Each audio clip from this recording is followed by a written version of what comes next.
Okay, this week I have the tremendous pleasure of talking to Gur Milstein. Now, if that name doesn't ring an immediate bell, I'm sure the name of this company will, which is Tiptop Audio. Tiptop is one of my favorite companies for Euro rack modular gear, and they have been around for a long, long time. And one of the reasons that they've existed for this long is that they make great gear that is stable as rocks. So, given that, I was really excited to be able to have this chance to talk to him, and with that, I'll introduce him. Hi, Gur. How are you? Hi, Darwin. I'm good. Thank you. Thank you so much for being willing to talk to me today. It's really an honor for me. Thank you. I appreciate the good words. Yeah. Well, like I said, I've been a long time user of your stuff, and I've always just been really impressed by this, how solid the engineering and stuff is. Why don't we kick this off by, first of all, having you give a quick overview of how you like to describe your company and what kind of things you're currently excited about. Yeah, well, this is a good question. um, yeah, I think Tiptop, is something that is evolving. So it's kind of hard to pinpoint something specifically as what it is, because I think that as we move forward and we develop new instruments, we kind of looking back and say, okay, what we have just created and what can be done with that. And once we get our heads around that, we go back again and like, oh, so it can do this and that. So how can that be expanded? Or like, this is really cool, or this is not really cool. So I would say that TipTop in general is a technology company, because we are taking what we see as what the founders of analog circuitry left back in the late 80s, and basically we continue from there. Sure. The world of electronics changed a lot since there, because it's in a way it's easier to develop electronics these days. What you had to do with a pencil and a paper back then, you can do with mouse and a screen, and you can automate a lot of functions during the design stage. So we can dream larger than I think what people could do back in the 70s and 80s, and really implement large scale systems in a small footprint.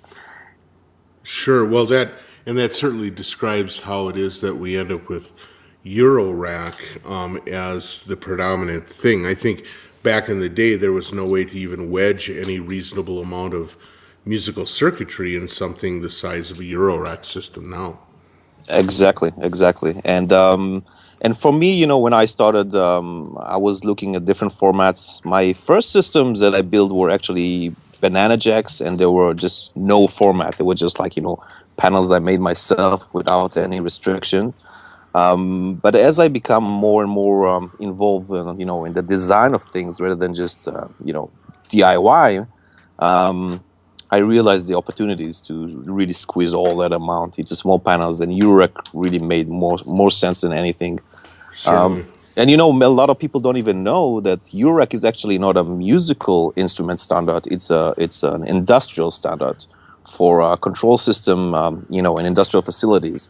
So it has been there for many years, and that laid out the foundation, a really good and solid foundation from an engineering point of view for something that can grow up and really be reliable over the long run. Sure. Yeah, that makes a lot of sense.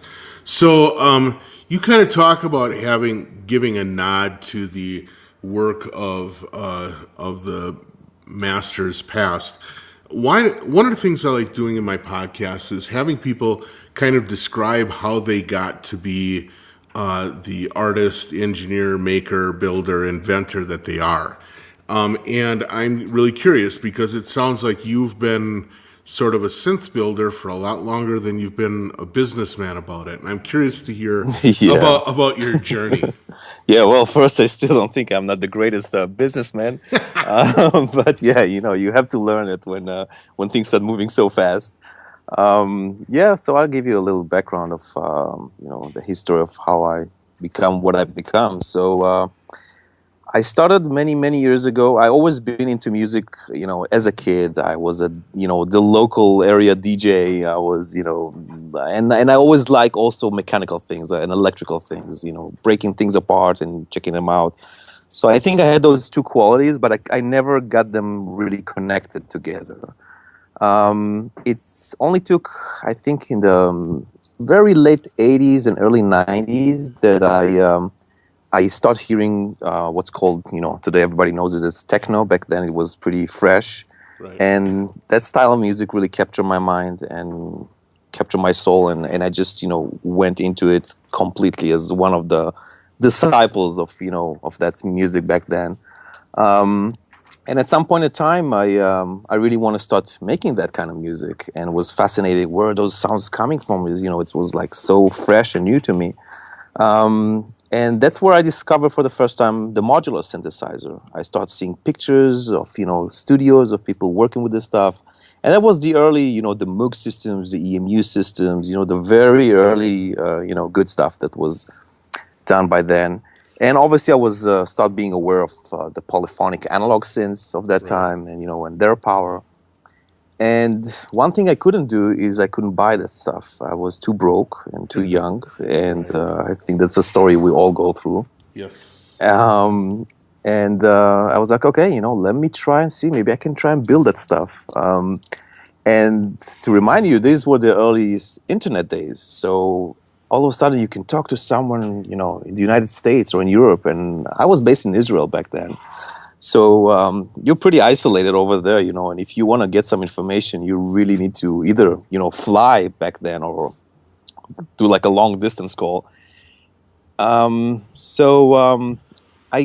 went online, and there was like a synthesizer do-it-yourself mailing list, and over there I met crazy people just like me, and it was already a miracle. It's like, wow, okay, I'm not the only crazy guy in town. And I found some, PCBs that people made of mostly clones of all designs, and I started building those circuits, and remarkably they worked. And that was a moment of, of tear and joys. And I stayed in that phase for I think maybe 1 or 2 years, just keep building more and more stuff and building myself a big modular synthesizer and all getting excited about it, like, oh my God, I got the gear I always wanted, and here is the sound, this is it. And then another thing happened those days, that everybody was ditching analog and everybody were going through computer and digital. Right. So I felt even more like, oh, I'm the the weird kid in the neighborhood, with the solar iron, like the weird crazy professor there. But I believed in it, because immediately when I heard the sound coming off on the analog oscillator, it was like, okay, that's it. This is it. This is what I was looking for. That's the sound.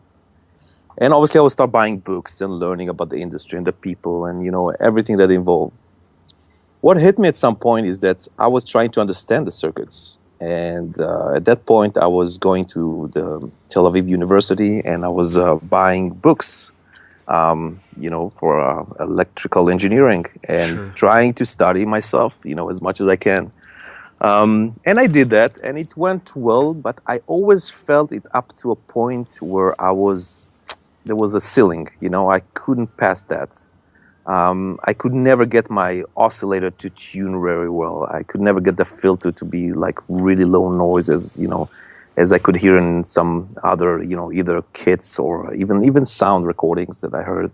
Right. At that point, I felt that, the knowledge, the technical aspect of it, the musical aspect, they all kind of get together, and I really fell in love with the process of building those synths and getting to know how they work. So my imagination took me on a whole different path all of a sudden. So originally I was like into it to build my own instruments and make my own music, but all of a sudden I was like, wow, I really like the technical aspect of that. Right. At that point I decided, okay, I understand that this is the situation. I have a ceiling above me. What do I do? And I decided I'm going to go to the university and become an electrical engineer. And that is probably the right decision at the right time. I was, I think, 27 years old when I did that. And I said, it cannot be a wrong decision. You can always, it's like an insurance income in life. You're either going to have a job as an electrical engineer in Motorola, or I'd be able to make some musical instruments at some point in life. Right. But for sure, I'll be able to tune my oscillators. And yeah, that was the main goal. And then the interesting part was that when I went to the university and I was sitting at a class, I really liked it and I really enjoyed it, because when the teacher was drawing sine waves on the board, I knew what sound waves are. Right. I knew how they sound. And everybody around me looked at me like crazy. What are you talking about? Like, I was like, guys, come. There's another aspect of a sine wave behind a shape. It's not just a shape you see on a scope. It has a feeling. It's a sound. Come over. I'll let you hear it. So, a lot of students don't even know that electronic has another medium other than, the visualize you can see on a scope or the simulation. Right. It's you can actually hear the electronics. You can actually hear what you are seeing on the board. So it was really, really fascinating for me. And those years at school was just amazing. And I felt that, I was learning and I was coming home. And sometimes I could even practice the things I was learning into my kits and things I was building. And then when I finished school, I finished it very well. And I was grabbed into a company which was basically like a startup company who was doing design for semiconductor process control and process generation. It's a sub-company of Applied Materials. And this is really, really high-tech and scientific stuff over there. And for me, this was like the part of exposure I needed to turn my education into practice. Oh, sure. Okay. It was something that I didn't went to do just because, I was like, that's what I want to do in life. It was because I knew there's another phase I need to go through before I can be independent and start really do what I want to do. And that was a great bridge, because over there I really learned the bare bones of electronic design, but I learned it from a different point of view. I learned it from the practice side, and I work with professors which are just amazing. And it was a fountain of knowledge you cannot get in the university. It's the real world. Right. Well, let me stop here, because I already have like 50 questions I want to ask. But a couple of things. First of all, roughly what time? Not that I'm going to ask you to give me your age exactly, but what years roughly was this that you were in university studying electrical engineering? I started 27. I think I finished. What was it? 31. So, no, but I mean, what year? Like, was it in the 2000s yet, or? Early 2000, late 90s or 2000. Yeah. Because one of the things that I had heard is that a lot of universities sort of stopped teaching analog electronics. Very true. Because it just wasn't widely used in industry anymore. Well, I think it very much depends on the area. Because Israel, for example, is a country with a lot of science and a lot of background in semiconductors. And semiconductors is still a very much analog design. Right. Because you design with transistors. It's true that eventually what you create are logic, big digital logics, right. Exactly. Yeah. But the bare bones of them are transistor. It's mostly analog design. So there is a lot of respect to that over there. And you can see it sinking down into the universities. And I was actually very lucky, because I had a teacher who was he was amazing in analog design, and you could see he loved the thing. Right. And that, it's always about that. It's either you got somebody with passion, and a good teacher can change your life. Absolutely. And a worse teacher can destroy your life. I really believe in that, because when I was in high school, I hardly finished high school. And, part of it is because the teachers there just couldn't fulfill my imagination, I think, at that time. Right. And to the opposite, this guy was just so amazing that, up to this date, I'm still in touch with him. And he's now a big guy in the university, and he grew up, and he deserved this, because he was just amazing. And for me, he was an inspiration, but also, a lot of knowledge, and you could see he likes what he do. That's fantastic. Yeah. Cool. So I didn't mean to sidetrack you, but I was just really curious because of this. It just seems like as I don't know. It seems like the whole electronic industry just fell in love with the idea of cell phones, and everything else went away for a long period of time. Yeah. Hmm. And so I was curious about how you were able to engage in analog work. So again, for me, Yeah. once I heard the analog sound, Right. uh, I knew that's it. And for me, not only that, it was a battle because in those days, everybody were ditching their analog. Right. And not only that, they talk really bad about analog back days. Right. And digital was the new frontier, and who even needs analog anymore? And I thought myself sometimes like, am I stupid or what's going on over here? Right. Now there was, so I kind of came up right around, similar times, and I too was very entranced by the sound of techno. The sound of techno spoke to my soul in a way that no other soul music would really do, right? Yep. But I was not technical. I used to joke that I always had trouble figuring out which end of the soldering iron to hold, right? Ooh, that's tricky. Yeah, well, I've gotten better at that through hard work, but And pain. and pain. But one of the things that I remember is I used to have a studio. I kind of was lucky because as people were dumping their analog stuff, I was kind of sitting at the bottom of the stairs with my arm out, catching them before they hit the sidewalk, right? Wow, okay. And so I ended up with this enormous, wonderful studio full of analog synths. Wow. Except, since I wasn't technical, three-quarters of them were in some way broken at any given time, right? Because one of the things that people don't recognize as part of that transition was that people were like, "Oh my God, this digital stuff hardly ever breaks down." Yeah, it's true. Now, to what extent did you find that you were the fact that you were adept at electronics helped you sort of bridge the gap with regards to analog stuff? Did that make it easier for you? I think it did because once I never had the opportunity to own a lot of vintage synths. Oh, okay. I had the opportunity to go to big studios around the world and meet people and try the gear and get to know it better that way. But I never really have like a collection of modules to sit down and play with them. I see.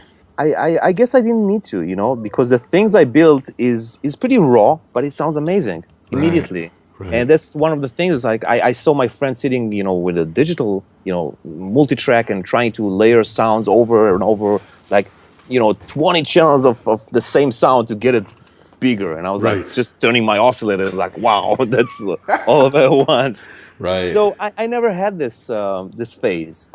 For me, it was immediately straight analog, and it might sound like I'm not liking digital, which is definitely not the case.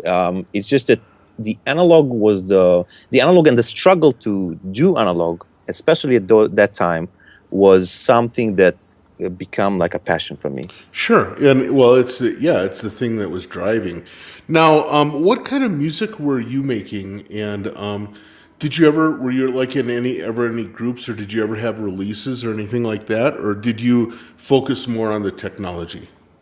I did a lot of music back then when I made the gear that I built myself. Recorded it. You know what? I don't think I have even half of it today. God knows where it is. I never been into a band. I never been on live stage just myself. But I was a DJ for many years, so I know I know the feeling, and Sure. and I know what it is to play to 3,000 people in the middle of the forest. Right. So. Yeah, I got a lot of hours in clubs and music events.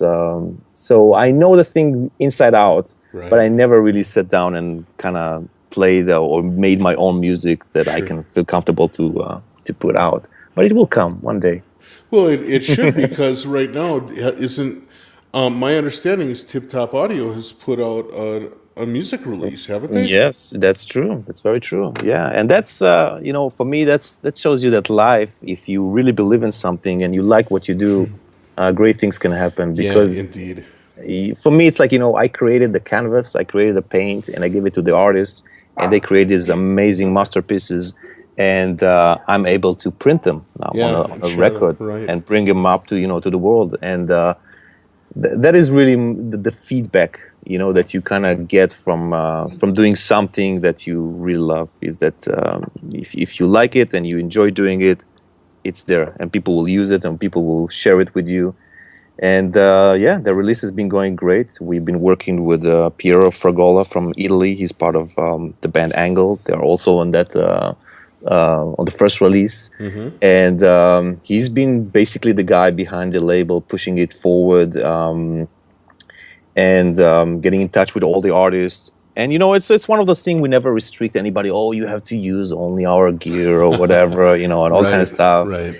Because it's music. Music, you use the trumpet and you use the drum, and they're not necessarily made by the same man. Right. So I think that ease it on a lot of people. Let them feel that it's not a marketing pitch. It's really something artistic. Either it goes, either it doesn't.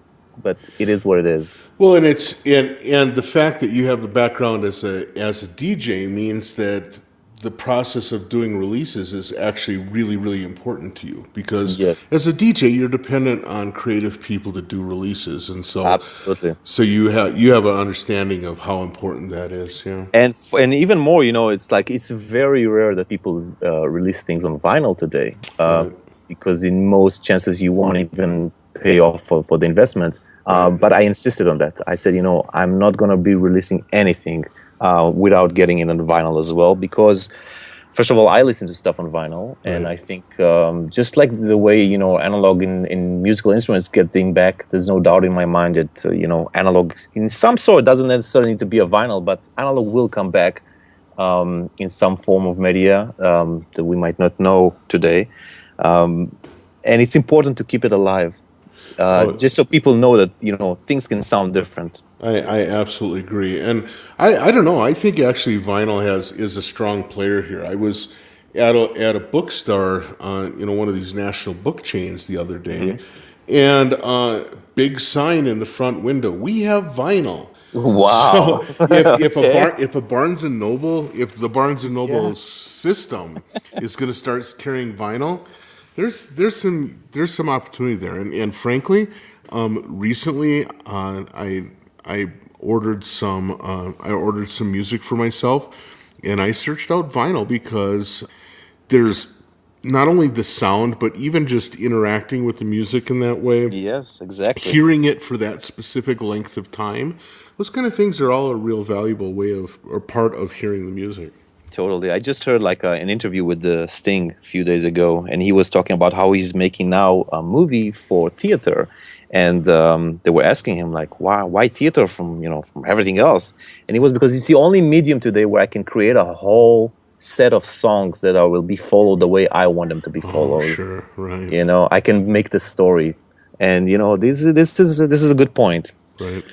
But it's interesting times, a lot of changes, the technology really hits the music business from a lot of sides, and I think in a way it's probably the only thing in human history where we went backwards. Yeah, maybe so. Yeah, but sometimes you need to go back in order to move. In order to understand why you want to move forward. Right? Exactly, and have the energy to do so. Right. Getting back to your history, you came out of school and you went and you got some real world experience at this company. I think it's really cool because it sounds like you knew what you needed to learn, and this was a great avenue for you to do that. Yes. So how did you go from commercial electrical engineer or electronics engineer to a guy living in on the west coast of the U.S. making modules? What's the connecting thread there? I think that there was a point in time where I realized that that's it. I got the knowledge and I can do it. I was also very frustrated with those who were selling analog gear back then because I felt either they were dishonest about stuff, or they would just keep you waiting for stuff for a very long time. Right. I couldn't fulfill my dream, which my dream was I wanted a modular studio. I want a big system where I can compose a complete track song on it. Sure. And I needed sequencers, I needed quantizer, I needed VCAs, I needed so much gear, and I needed it reliable, and I needed it in time, and it wasn't there. And not to mention the prices, which were just ridiculous. And at that point, I was like, okay, you know what? Again, I'm at the exactly same intersection, and if I cannot buy it, I'm going to build it. And from that point, I just left the company I worked for, and I had some money in my pocket from all these months I was working there. And I said, okay, let's start doing it. And I learned how to design printed circuit boards. I knew how to design the schematics themselves. And I had references, obviously, to design, again, that was done, in the 70s and the 80s. Mm-hmm. And I started with a project which was called ACS. The tag name for that was like Analog Control Systems. And the whole idea was that back then I wanted a sequencer that works. I didn't like working with the computer as a sequencer. Right. I already had the oscillators and filters and VCAs, and these were like, okay, they kind of worked, but I couldn't work. And we're talking about Windows 97. Right. So Not fun at all with Cubase, and not fun is like an understatement. That stuff just wasn't reliable, and you couldn't work with it really. And MIDI, and it's a mix, it's a bag of tricks. And I said I'm going to build analog sequencers, which I was totally fascinated by them. And I learned some things. When I was working at that company, I learned some things which were how should we call them, sensitive, and I was exposed to some interesting technologies, and I decided I'm going to make the world's most precise, fastest sequencer ever to be made. And that was my goal, and I created that sequencer, and it was a one row of 16-step with a high precision quantizer that I built next to it, and you could just stack those rows, and all of a sudden you got this massive wall of, I think I had like 8 or 9 of those sequencers, and it all played together, and it was amazing. And I started doing some music. And then what happened is that I showed it to some friends, and they wanted some. And I think this is the first time where people came over and like, hey, would you mind, can I buy this from you? I was like, right. Are you kidding me? You know how long it took me to build this thing? You couldn't pay me enough, right? Yeah, exactly. And then I was like, okay, I'll be friend with you. I got to build you one. And I start finding myself, soldering, resistors and capacitors and chips and all that kind of stuff. And I sold a few systems to people in Europe and in the States. And through this experience, I met a lot of, good people too. And then I moved to Germany, and I lived there for, I think, almost a year. I lived in Frankfurt, which is pretty much the center of, where techno came from. Right. And over there, I got inspired again by the music, which, kept evolving, and by the artist and the vibe. But over there, I felt that I don't have the marketing, I didn't know how to sell stuff. I felt I got really interesting things in my hand, but I couldn't really, I didn't know how to approach people. So then I got back to Israel, and then I had a different opportunity with a guy I met through common friends who was also an Israeli, lived in the United States, who was a big mixing engineer in Hollywood. His name is Tal Hertzberg. He passed away 3 years ago. He was a smart guy, and he came with an idea for a guitar product. And we were talking on the internet, and he says, hey, why don't you come to the States, and let's try and make this together. And I say, I don't have anything to lose. Let me try to do that. And that's how I moved to the States. So I got here, and the interesting thing is he was a mixing engineer at the record plant in LA, right. Which, is a very famous and prodigious thing. Yes. So, I'm walking there the aisle, and Bono is walking next to me, and, all the big names. And here I am in the middle of the American industry, the music industry. And it gave me an exposure of how things are done here. And it was very interesting to see the differences between Europe and here, because when I lived in Germany, I was working in studios, and things are very, very different, the way people work here and the way people work there.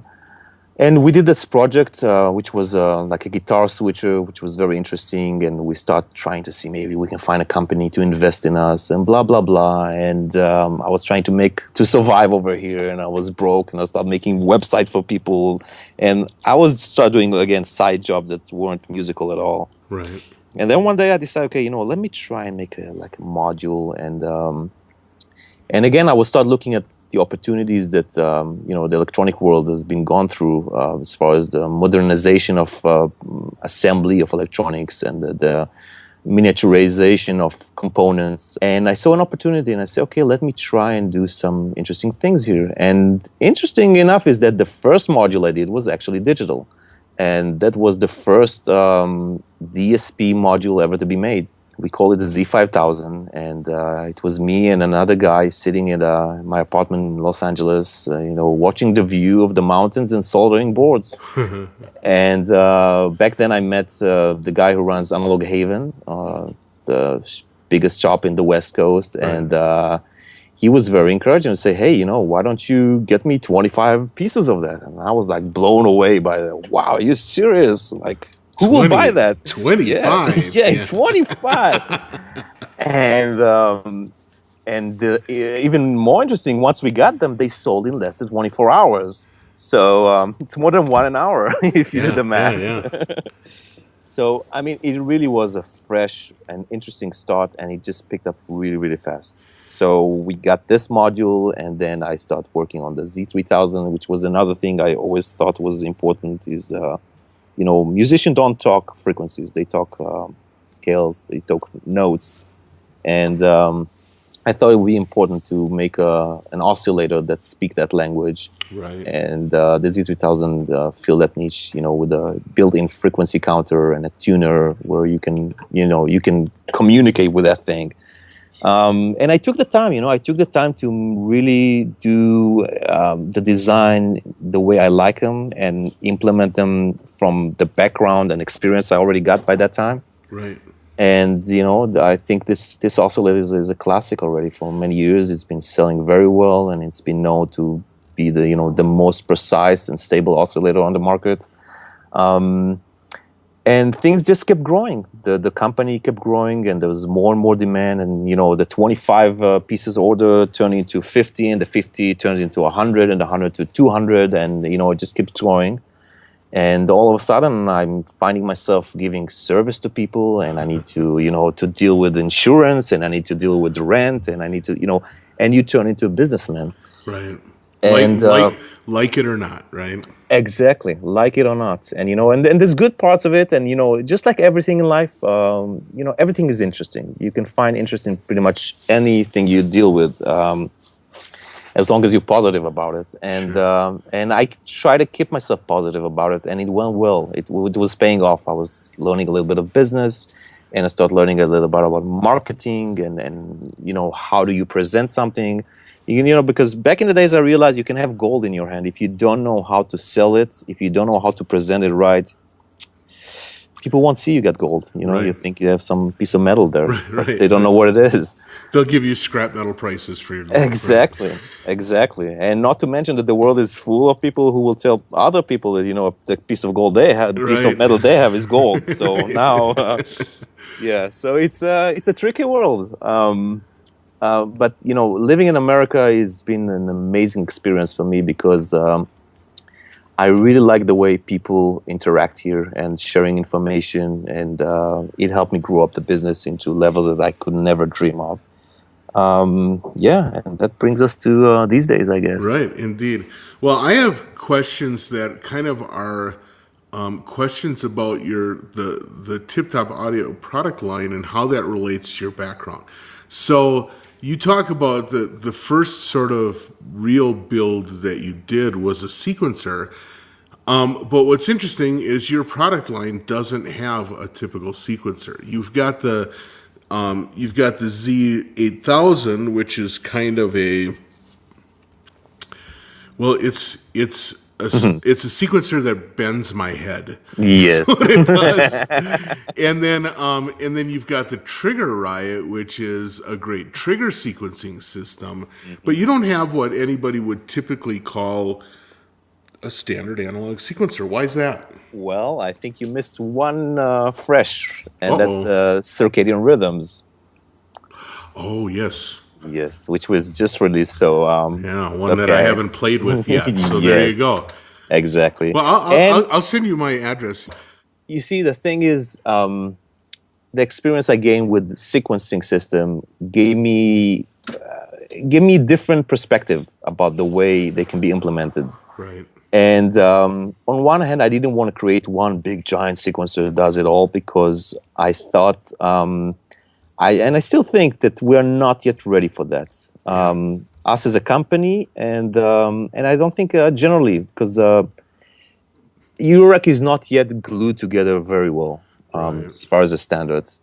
So the next best thing is a modular in a modular, basically taking the control system and turn it into a modular, where you have components of it. So you have you have like a trigger sequencer, like the circadian rhythm or the trigger rate. Mm-hmm. You have a CV sequencer, which is the Z1000. There's a quantizer we're now coming with, which is very interesting, which is going to fulfill the notes and the scales and that part of the formula. So So you're going to basically modularize the concept of a sequencer. exactly. And I found, I talk with a lot of artists, and the most interesting thing is like the feedback you get is that some people see things in a certain way and others see it in a totally different way, and you cannot satisfy everybody. Right. So usually when this happens, what I do is I'm trying to satisfy myself. And you know what? It's been working pretty well so far. It's I'm just saying, okay, I get too many ideas here. It's just too much information. Right. Let me just sit down and think, what do I need? I want to make music. What do I need to do? Sure. Well, that sounds like that was the way that you would have gotten to your drum modules, because Yes. prior to the release of the drum modules, that was a really weak part of the modular world. There was just there were not ways to effectively get what we, especially those of us that are kind of obsessed with techno sound, there's no way to get those sounds in an efficient way. You would end up using the better part of your modular just to get a cowbell sound, right? Exactly. Yes. 6 oscillator in this Right, one. Yeah. right. And so, it's clear that you were thinking of what do I need to make sound? And it actually kind of seems like your head was, even if you didn't actually have the great big modular studio, seems like your head is kind of in that place. Yes. I realize that the modular is amazing, but it's not a musical instrument per se. It was mostly a noise machine for many, many years. Right. And the system from the 70s that were left and the 80s were having serious problems of tuning. So they were unreliable in that sense. And, I was like, okay, how do you integrate this whole thing? You turn it into a music system, something that you can really, really compose. I don't want a computer next to me. I want just to sit down. And again, it's not because I don't like computer. It's because I felt there's something to be explored here on that front. And it was pretty easy because just as you say, I was too sitting down and devoting half of my modular to make a kick. But, when I got this kick and I got the bass line running next to it, I was like, wow, that just sounds so amazing. It's so tight. Right. So I was like, okay, I need to think about this a little more. And, the 808 and the 909s have been amazing sounds since ever. They are classic now. So, I don't need to sell it to anybody. Everybody knows what it is. I started looking at those schematics, and I was thinking, how can I adopt it into a modular? The voltages on the modulars are different than what's in those machines, and how can I make it work reliably? And there was some attempts before we did it to do that, which were, not that great. So that helped me too, because I could learn what can be done wrong. Right. Sure. And I think we nailed it pretty well. We did the sounds, and they sound very authentic. And it's like a side story to that is that when I designed the 808, especially the bass drum, I was looking for source to compare. And so I bought an 808, and I was listening to it. I was like, wow, that sounds great. And I built a circuit, and it sounds different. I was like, wait a second. So I was I contacting some friends and say, hey, you got an 808? Yeah, send me some samples. He recorded, and that sounds different. And I was like, whoa, Right. the hell's going on over here? And every sample I got was so different. Now, it wasn't, we all know that analog, sounds different one from each other. That's normal. But it was just so dramatically different Yeah. that I was, okay, at that time I realized that there's just no reference out there. And the only thing I can rely on is basically the math behind those circuits to analyze what, the creator wanted this to sound like. Right. Well, it's interesting because actually I think for a lot of people, like the sound of the 808 has actually kind of been bastardized, because now if you if you hear like an 808 sound on a hip hop track, right? It's probably a sample that has been hyper compressed Right. and hyper frequency tweaked, Yep. and then resampled 4 times, and it ended up on an MPC. Yeah. It's Yeah. played off of a digital system. But Exactly. I know what you mean about the different sounds. I've owned a couple of 808s over the course of my life. And I remember in one specific one, the one that I had that was most pristine, it's like everything was beautiful. It was like a mint condition box. It was like the crummiest sounding 808 I Interesting. ever heard, Yeah, sadly, and it was like the one that had bounced around in someone's trunk of their car for 10 years. That was the one that just sounded wonderful. Yeah, and it could definitely be it. It could be that it was exposed to heat for many, many years. Right. And or humidity, or things degraded in a useful way. Absolutely, So it's fascinating. That's part of the fascinating part of when you're trying to clone things from the past. Right. It's something not a lot of people like to do because it's pretty challenging. But I think if you got the knowledge, if you know what you're doing, then you could do it. Right. And I think for us, it's really paid off because it turns our system into what I just described, like a whole musical system. Sure. Something that I can compose. I can compose music on it. I can sit down and hit play and turn the buttons and people ask me, okay, so how do you play this? I mean, this is how I play. I turn the buttons. That's playing. Right. That's I what it record means, myself doing that. Yeah. So, but there's no MIDI controllers. I'm like, no, there's no MIDI controllers. It's just, it is what it is. What you see is what you get. Right. So, and it's like when you do something like that and you start showing it to people around you and you get good reactions, especially, for musicians who are experienced, those who have like an 808 and a 909 in the studio and a modular, and they try to hook it all up together and they're so used to work that way. All of a sudden you bring them that, a Station 252, a complete Tiptop system, you put it on the table and it's all integrated and the timing is just amazing. It just, like, oh, okay, let me think about this. And you see the reaction. That is an amazing moment. Yeah, indeed. Well, it's interesting you mentioned the 252 because one of the things I wanted to talk about was the fact that perhaps one of the most influential things, or some of the most influential things you've done, are not things that make sound, but they're like the infrastructure pieces of a modular system. And, maybe it was some of the influence there was you bringing high quality to the table, right? Because to me, your introduction of your Zeus power system was the first time that I felt people were actually taking the power side of Eurorack systems seriously. Yeah. Well, the thing happened, I think it was the first NAMM show. I was standing there with a system from basically our modules mixed with some other manufacturer modules, and I was demoing it. And people walked by and were like blown away by the sound. Right. Like, and like, hey, I want to get into this stuff. What do I do? And I'm kind of thinking to myself, well, you need to buy a case, and you need to buy, and then I was like, how much is the case? I was like, oh, the case is like $700. And you see the sour, sour response. Right. It's like, what, are you selling me like metal here for $700 just to try this thing? Right. Because the thing with modular, it's very intimidating for somebody who doesn't know. Those cables, the spaghetti is just like, you really need to lower the entry level in order to encourage somebody to take the risk. And that was the moment I decided I'm going to find a solution to this problem. And it took, about I think almost a year of development. And I created this, what we call today the happy ending kits. Right. And I think this is what really, made Europe boom, because all of a sudden they start selling like crazy, and people could afford to try this. And a friend could tell another friend, hey, I just bought this. It cost me, $149, and I put this module and check this out. This is an analog oscillator. This is how, you could get the experience for really cheap. Yeah, you're absolutely right. The concept of the happy ending kit and the Uzus, or however you would say that. They call it the microzus. The microzus. There you go.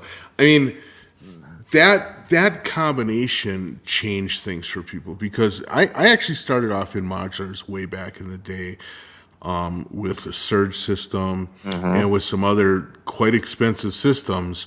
And believe me, you would do anything to find stuff on the used market, because when you would talk to Rex about a power supply for a surge system, it sounded an awful lot like 3 car payments. Yeah, exactly. Right? Exactly. And so, I could be excited about it, and I happen to be employed well enough that I could sort of kind of afford it, but I couldn't go to especially like younger kids would come and they'd hear this and they'd be so excited. They'd be like, how do I get started? Exactly. And it was like, I can't even talk about it because it'll make you cry.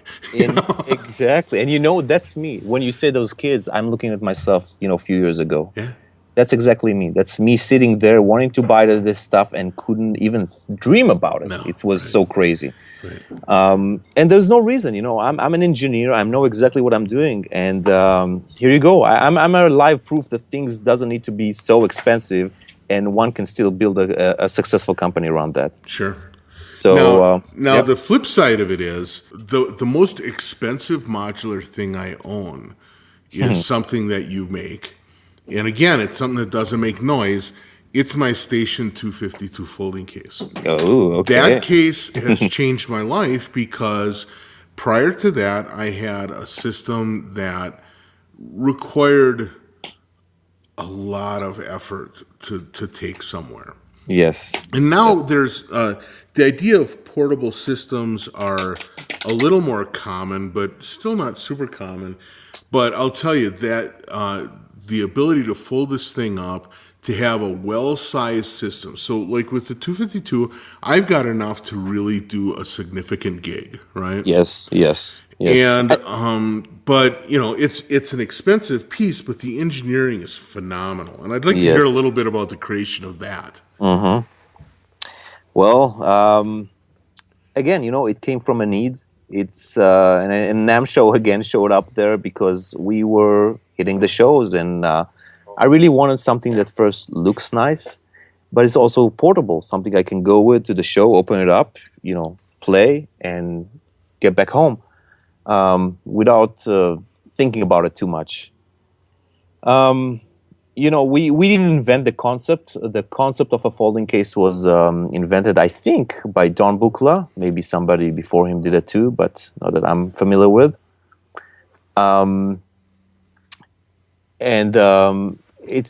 It's been something that I was thinking for some time. Okay, I like the concept, but there's things I don't like about it as well.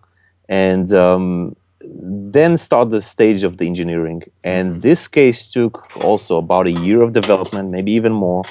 And it was very problematic, I should say. It took a lot of resources because I needed to work with mechanical engineers, and I needed to do a lot of prototypes. So that's working with metal shops.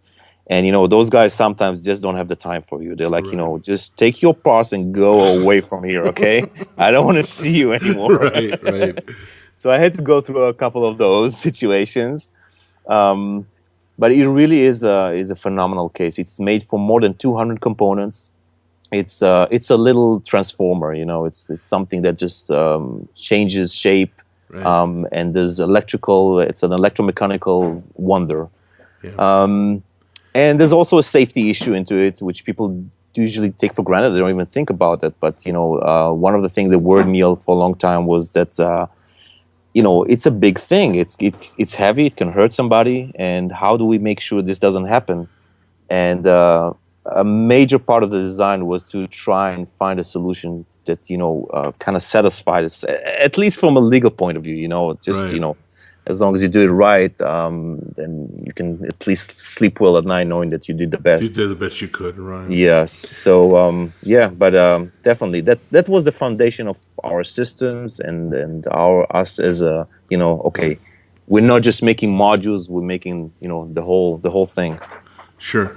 It's interesting because the first time I saw a Station 252 was at the NAMM show.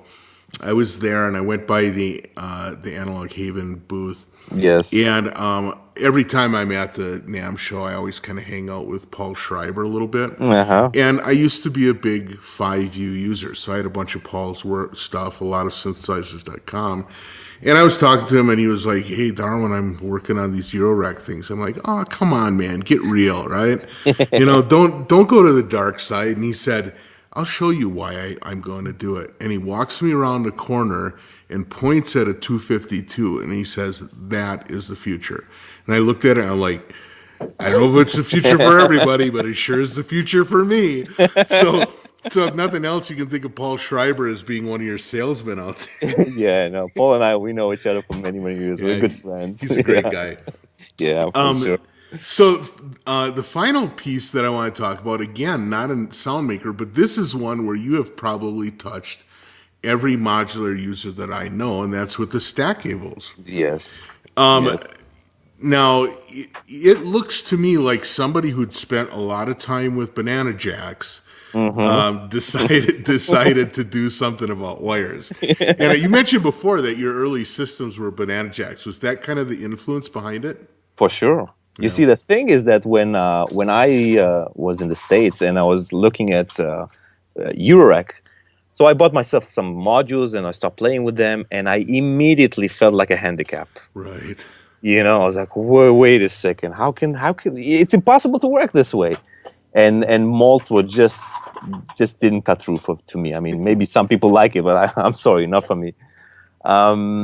Yeah, and again, it was, okay, how do I do that? And I thought it's going to be something simple, and it turned out to be something extremely complicated because of the size. And the Eurorack cables are shielded, and that's the main difference between those. People think it's like, banana, it's just a banana, like a modified banana. It's really not just a modified banana because Eurorack is a jack. It's not just a banana is a slot and this is a jack. It's totally different mechanism, and it requires a lot of engineering and a lot of experimentation. And again, been throwing out of shops here and there, like, take those drawings and I don't want to see you anymore.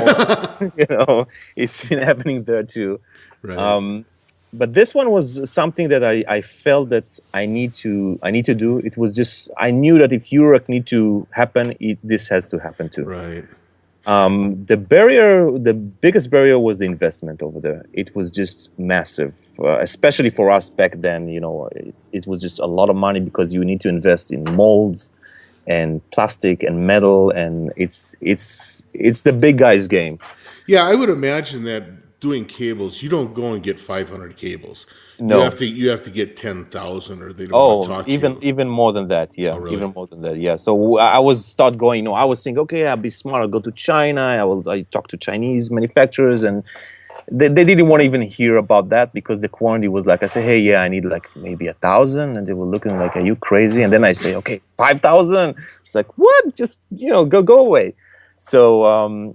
And for them, most of it is like they like to copy stuff, so they don't want to go through the stages of R&D and the investment of that. They want to manufacture something that is already good and successful that they can squirt out. Right. Exactly. So I realized the only way I can do it is I can do it in the United States, and I can do it with local manufacturing and local engineers, and that's how I started doing this. And then a good friend of mine said, hey, listen, if you're going to invest so much money, if you're going to basically invest everything you earned so far with this little business you've been working on, you better protect yourself. And he introduced me to a friend who's a lawyer, a patent lawyer. And he says, I might be able to work with you something on that. And yeah, we went to the patent office and we filed up for a patent for this thing because, as simple as it is, it's actually quite innovative. Right, it really is, and but it's easy enough to copy if you don't make those protections. Exactly. And I knew that, I have to do it. So it was an extra investment on top of the investment. But it's like you were already so deep inside of it that you have to go, you kind of like, okay, whatever. I just hope it's going to be successful. You have to go the whole way, right? Yeah. And and then we start producing them. And I remember we were sourcing some of the components from China, and we do the manufacturing over here. And the first round worked well, but they were not that great as far as the quality. And then I realized, okay, I just don't want to deal with, with stuff coming from China, because it was just, you order a chair and you get a table, it's like, it's totally impossible. And I remember having like spools of wire, which are so heavy and cost so much to ship over here. And they were just the wrong gauge or the wrong color or the wrong material or whatever. Every time there was something. So we went through another stage of design, and we adopted it to things that are made locally over here. And, it's obviously, 10 times the price, but the quality is unparalleled. Right. And it gives us peace of mind. Again, I'm doing something and I'm doing it right, and it's fresh and new, and it needs to prove itself. So it better be done right. Okay, well, that sounds like that was quite a trail, maybe a trail of tears. But also, it explains why those cables literally everybody's got them, and so that's a telling story as well. Our time is just about up, but there's a couple of things that I do kind of want to ask. First of all, I want to know, you already kind of sneaked in that you've got a quantizer coming out. Is there anything else new you might be able to clue me in on? Just so I can start saving up my money. I tell you what the problem with that. The moment I'm telling you what it is, then I'll start getting emails. Yeah, you're going to get orders. When is it ready? When is it ready? Right. And you know what? Again, it reminds me of myself hitting emails to those manufacturers back in those days. And I was like, hey, when you finish the sequence? And I was like, oh, yeah, next week. And I remember the feeling, because we're junkies, let's face it. Absolutely. You are so right. That is exactly the way it's it. As a dealer, I need to be sure I'm treating my, my junkies right. Right. So, okay, so I'll let you off the hook of that then. But I'm going to hit you up with a different question. And, okay. Different people have asked questions like this in different ways. And often it's sort of like something like, what would you say to a 20-year-old version of yourself, right? Mm-hmm. But I want to ask you something specifically different, because it seems like you've been very thoughtful about the way that you approach the things that you've taken on. If there was a person who had a dream to become an instrument builder, maybe not a modular instrument builder, but an instrument builder of some sort, what would you say are the important steps? Is it education? Is it experience? Is it working with other people? What do you think are the keys to making that really becoming an instrument builder is sort of like a career stage?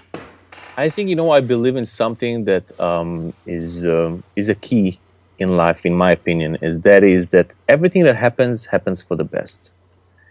Because when you try to make something, to craft something, you're going to run into good days and bad days. And the bad days can really turn your craft into crap. And these are the moments that defines you as a person who's going to be somebody who creates stuff. It's either you can take it or you can't. And for me, the way to take it is to, when these things happen, just be able to, hold it and say, okay, it probably happened for the best. It looks terrible this moment. Everything is going to collapse. The end of the world is coming, but it probably is a good thing. And, it's very hard to think that way. But I think that once you do that, I think the gates are open, because education is absolutely a must. It's not even a question. Passion is a must, not even a question. The real question is the soul. If you can, have your soul in the right place, in the right time, strong enough to go through against the waves, because the waves are going to come and they are strong. Wow. Well, Gur, thank you so much for spending time with me and with my listeners. This was a fantastic view into you, as well into the work you're doing and the work that you're obviously passionate about. Thank you so much for that. Thank you very much. Thanks. Bye-bye. All right, bye.